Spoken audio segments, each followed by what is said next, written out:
اهلا اهلا، ازيكم؟ عاملين ايه؟ يا رب تكونوا بخير. تعالوا نشوف الحاجات الحلوه اللي قدامكم دي.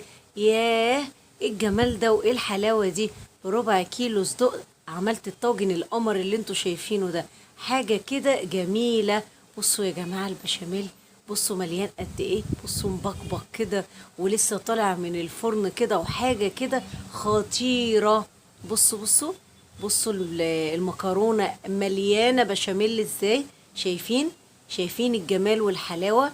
بصوا، وطبعا في صدق من تحت، بس انا يا جماعة مش قادرة اقول لكم الطاجن سخن قد ايه، ومليان بقى فلفل وخضار وحاجات كده.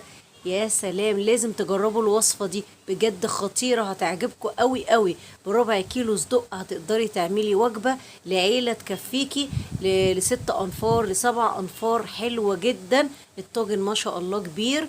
تعملي نص كيلو مكرونة وهنعمل الوصفة مع بعض. بس تعالوا نتفرج على الجمال والحلاوة اللي قدامنا دي. ايه الجمال ده كفاية المنظر يا جماعة. بصوا المنظر، بصوا منظر البشاميل عامل ازاي. بصوا، بصوا شايفين الحلاوة وشايفين الجمال. لا بجد، ولو عملتوا الوصفة دي هتعجبكم جدا. بصوا، انا طبعا عايزة ادوق بس مش قادرة، البتاع سخن جدا الطاجن، لانه لسه طالع حالا حالا من الفرن، فمش قادرة. بصوا بصوا البشاميل عامل ازاي. عايزه اقول لكم ان هو شلال نازل. بصوا بصوا البشاميل عمال يسقط كده ومتنغنغ في المكرونه، حاجه كده جميله قوي. بصوا، بصوا منظره عامل ازاي. بصوا شايفين البشاميل. ايه الطاجن الحلو ده؟ تفتكروا الطاجن ده خد مننا ايه؟ ولا اي حاجه. شويه بصل على شويه فلفل، وكنت عامله احلى طاجن جميل زي اللي انتوا شايفينه قدامكم ده. بصوا يا جماعه، بصوا بصوا الجمال. لا والله الطعم يا جماعة حكاية حكاية بجد. بصوا، تاكلوا كده المكرونة متغمزة بالبشاميل بالصدق، لا حاجة كده جميلة. تعالوا نبدأ بقى نعمل الوصفة الجميلة الحلوة قوي دي معانا. جبت يا جماعة 400 جرام كيس مكرونة زي ما تحبوا، بس أنا حبيت أختار المكرونة دي، وبصلتين وفلفلتين خضر كانوا عندي في التلاجة، وربع كيلو صدق.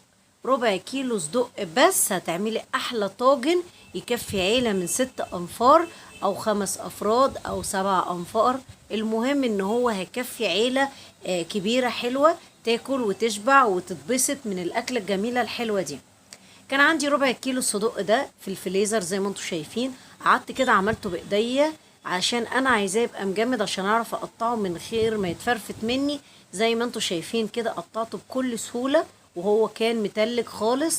قطعته كده حتت يعني متوسطة، وجبت شوية بصل كده جوليان قطعتهم، وحتة فلفل حراقة والرومي الاتنين اللي انا قطعتهم قدامكم. وتعالوا نعمل الحاجات الجميلة دي على النار. جبت طاسة سخنة قوي، نزلت بربع كيلو الصدق على الطاسة وهي سخنة، من غير ولا مادة دهنية ولا زيت ولا سمنة ولا أي حاجة. كل الحاجات دي هي الصدق هينزلها ازاي؟ يعني بالدهون اللي فيه. وكل الأكل ده هنعمله بالمادة الدهنية اللي هتنزل، اللي انتوا شايفينها دي، بالخضار، بكل الأكلة، في الدهون اللي هتنزل من الصدق زي ما انتوا شايفين.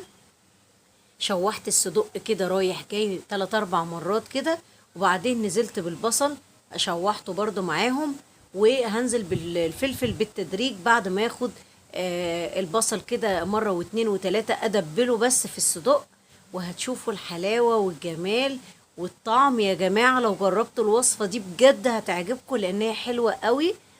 المهم نزلت بالفلفل ده، انا خدت حتة فلفل حراقة كده شطة صغيرة، بس هي طلعت نار جهنم، خلي بالكم من الموضوع ده لو في اطفال هتاكل. انا جازفت بس هي طلعت حراقة قوي، يعني ما تفكروش تعملوها. لو عندكم اطفال استغنوا عن حتة الفلفل دي، بس هي كانت خطيرة خطيرة. طبعا لو انتوا بتحبوا الحراق طبعا جربوها. كان عندي بقى كمان في الفليزر مفرزة فلفل الوان، رحت واخدة حتة منه كده صفرة على حمرة من الفلفل اهو، وهشيل الباقي في الفريزر. مرضتش اكتر عشان استمتع بطعم الخضار، ما يكونش كتير قوي، بس طبعا هو مغذي. انتوا عارفين الفلفل الالوان والاخضر والحاجات دي كلها مغذية قد ايه. حطيت بقى الفلفل كده شوحته، ولازم الفلفل لما تفرزيه تنزليه على النار مباشرة ما ينفعش ان انتي تحطي مثلا الفلفل الالوان ده على سلطه، هيتهري ومش هيبقى حلو وخلاص كده مش هينفع. لازم ينزل على شاورما كده في طاسه سخنه، او على الخلطه اللي انا عاملاها في الصدق دي، المهم يكون على النار. انا بس حبيت الفت نظركم للي مثلا ما ياخدش باله من حاجه زي كده. المهم تعالوا بقى نشوف احنا بنعمل ايه. قعدت اشوح الاكله الجميله دي كده على النار بالخلطه دي كده، يلا كله على بعضه كده، وحطيت ملح وفلفل اسود فقط لا غير، ولا اي حاجه تانية. تعالوا بقى نشوف الحله دي. كان عندي كيلو لبن، حطيت عليه كيس خلطه البشاميل. يعني لو عايزه تعملي انتي البشاميل على ايدك بالدقيق عادي والزبده او السمنه زي ما تحبي، بس انا كنت عايزه ايه، اخلي ان انا الاكله تبقى اسهل ما يمكن. طبعا هي في جميع الاحوال سهله، بس يلا انا كان عندي كيس متوفر، وفي كل الحاجه دي كانت عندي في البيت. انا ما اشتريتش اي حاجه غير الصدق، هو بس اللي اشتريته، كل حاجه كانت عندي في البيت. حطيت على البشاميل الخلطة وهي واللبن لسه ساقع قبل ما يسخن عشان ما يكلكعش، وبقيت اقلب كده عليه وهو في النار لغاية ما دوبت كل كيس البشاميل، ونزلت بالفلفل الاسود والملح. وكمان كان عندي حتة جبنة، هي بصوا حتى بكسرها معاكم، كانت في الفريزر يعني ربع طبق كده.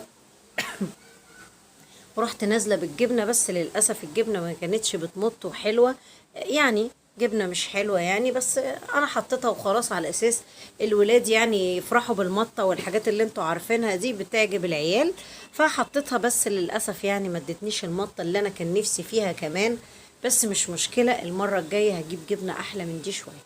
نزلت بقى بمكرونه سلقتها على النار، طبعا انا سلقاها من بدري عشان كده هي مسكت في المصفى، بس عادي يعني ولا يهمني، كل ده هيتفكك عادي مع الخضار دلوقتي والبشاميل. نزلت بكل الطاسه اللي فيها الخلطه بتاعت الصدق والخضار اللي انا عاملاه، وهنزل بقى عليه بالمكرونه، واقلب كل الحاجات الحلوه اللي انتوا شايفينها دي، بحيث ان انا اخلي كل مكرونايه متغلفه بطعم الصدق والخضار والفلفل الاسود والملح والحاجات الحلوه دي والبهاريز بتاعت الصدق اللي نازله منه. فكده اصبحت المكرونه جاهزه وكل فيها حاجه بالخضار متشبعه بيها. تعالوا بقى نعمل كمان، هناخد معلقتين كده كبار او 3 من البشاميل، واقلب فيه برضو بحيث ان انا اخلي كل مكرونايه متغلفه بالبشاميل كده زي ما انتوا شايفين. هحس ان هو قليل هحط تاني، وكده كده انا لسه هنزل بيه كله دلوقتي، بس مش دلوقتي. اهو زي ما انتوا شايفين كده، هو سهله، هي سهله جدا مفيش اي حاجه، نفس طريقه المكرونه بالبشاميل اللي باللحمه المفرومه، بس المره دي مختلفه بالصدق. بس عادي يعني نجرب ونحاول كده ان احنا نعمل اكلات مختلفه. ماشي، هنا طبعا الكبشه اتخلعت ايديها، بس عادي يعني احنا مكملين نجيب واحده غيرها.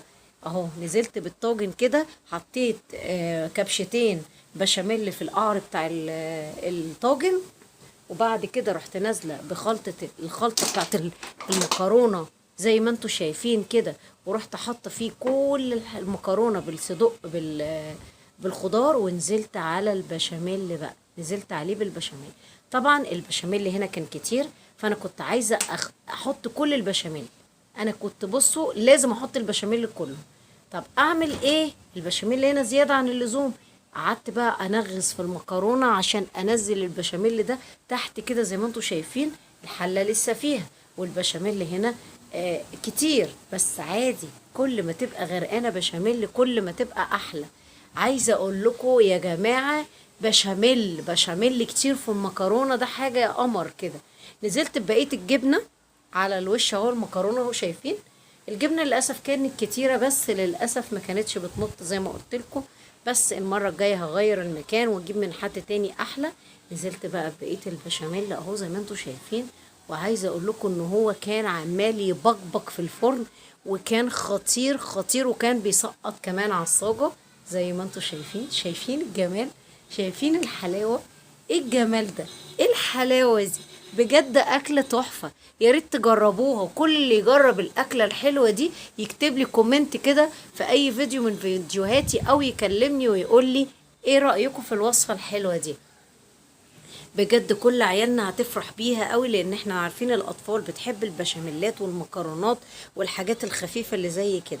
جميلة جدا وغرقانة في البشاميل اهو زي ما انتم شايفين كده، حاجة كده لوز اللوز. ايه الحلاوة دي؟ بجد جربوا الوصفة دي هتعجبكم قوي قوي قوي. جربوها واكتبولي وقولولي